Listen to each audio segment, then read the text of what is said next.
శుభం వ్యాధ శ్రీ గురుభ్యో నమః. కర్కాటక రాశి వారికి మే 1వ తారీఖు నుండి 15వ తారీఖు వరకు ఏ విధంగా ఉన్న విషయాన్ని మనం ఇప్పుడు విశేషంగా తెలుసుకోవడం ప్రయత్నించేద్దాం. కర్కాటక రాశికి తృతీయ స్థానంలో కేతు యొక్క ప్రభావం కనిపిస్తుంది. అష్టంలో శనీశ్వరుడి యొక్క ప్రభావం నెగిటివ్గా ఉంది. భాగ్యస్థానంలో కుజుడు, రాహువు ప్లస్ బుధు యొక్క ప్రభావం కనిపిస్తుంది. రాజ్యంలో రవి చాలా బాగున్నాడు, అద్భుతంగా ఉన్నాడు. శుక్రుడు వీక్గా ఉన్నాడు. అక్కడ లాభస్థానంలో చూస్తే బృహస్పతి కొంచెం ప్రాఫిటబుల్గానే కనిపిస్తున్నాడు. ఇలా ఉన్నప్పుడు ఆర్థిక వ్యవహారంకి వచ్చినప్పుడు రాజ్యంలో రవి బాగున్నాడు కాబట్టి డెఫినెట్గా కర్కాటక రాశికి ధనాధిపతి అయినటువంటి రాజ్యంలో ఉన్నాడు కాబట్టి కొత్త వెంచర్స్ స్టార్ట్ చేసిన, కొత్త యాక్టివిటీస్ ఏమైనా స్టార్ట్ చేసిన, కొత్త ఉద్యోగ ప్రయత్నాలు చేసిన, ఉద్యోగుల స్థిరత్వం ఏర్పడము, ఉద్యోగుల పర్మనెంట్ సొల్యూషన్స్ దొరకడము, పై అధికారులను మన్నన పొందడము, అలాగే పై అధికారులు మనం రికమెండ్ చేసి మనకు ఒక ఇంక్రిమెంట్ ప్రమోషన్ ఇవ్వడము, ఇలా రకరకాలుగా ఉద్యోగరీత్యా డెవలప్మెంట్స్ అయితే కనిపిస్తాయి.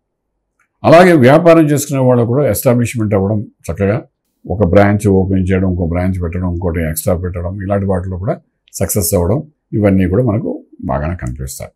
అలాగే అగ్రికల్చర్, ఆర్గానిక్ ఇండస్ట్రీలో ఉన్నవాళ్ళు, వ్యవసాయం చేసేవాళ్ళు, రైతాంగానికి కూడా ఈ యొక్క 15 రోజుల్లోని ఒక చిన్న చినుకు పడినట్టుగా ఒక మంచి లాభదాయకమైన ఫలితం అయితే వచ్చే అవకాశం బాగానే కనిపిస్తుంది.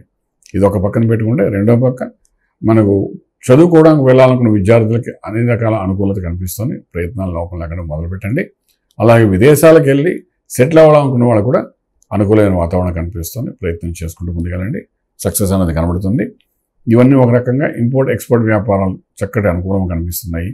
అలాగే ట్రేడింగ్ చేసేటప్పుడు ఐరన్ కోర్ మీద, పవర్ ప్లాంట్స్ మీద ప్లాన్ చేసుకుంటూ ముందుకు వెళ్ళడం ప్రయత్నించండి. లక్కీ నెంబర్ 1 పాజిటివ్గా మీకు పనిచేస్తుంది.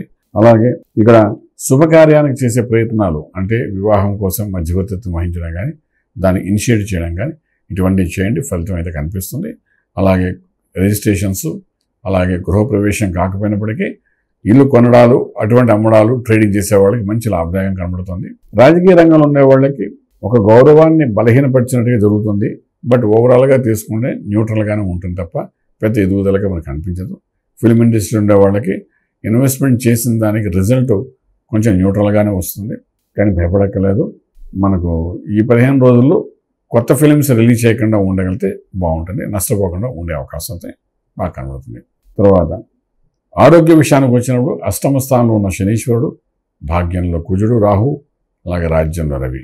సో అష్టంలో ఉన్న శనీశ్వరుడు ఏదో ఒక రకంగా కష్టపెట్టడానికి దిగువ భాగమున మోకాల కింద భాగము కొన్ని ఇబ్బందులు, కష్టాలు పెట్టడానికి అవకాశం ఉంటుంది కాబట్టి దాన్ని అధిగమించడం ప్రయత్నం చేసుకోవాలి.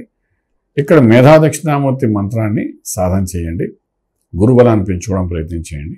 ఎందుకంటే గురువు భాగ్యాధిపతి, భాగ్యస్థానంలో 3 గ్రహాలు కూర్చున్నాయి, పాపగ్రహాలు కూడా ఉన్నాయి అక్కడ. అంచేత గురుబలం పెంచుకుంటే మీ యొక్క భాగ్యాన్ని ఎవరు ఆపకుండా, అంటే మీ అదృష్టాన్ని ఎవరు ఆపకుండా, కష్టం అన్నది మీకు తెలియకుండా ఈ 15 రోజులు రాజమార్గంలో రాజ్యం పొందగలుగుతారు. శుభం వ్యాధం. పూర్తి వివరాలకు సంప్రదించండి శ్రీ వేదమాత గాయత్రి జ్యోతిష్యాలయం, బ్రహ్మశ్రీ మంతా సూర్యనారాయణ శర్మ గారు, Srinilayam, first floor, 101, Sai Vaibhav layout, Chitrapuri colony పక్కన, కాజాగూడ, హైదరాబాద్ 500008. సంప్రదించవలసిన ఫోన్ నంబర్ 8855559147, 8855559148, 9849996644.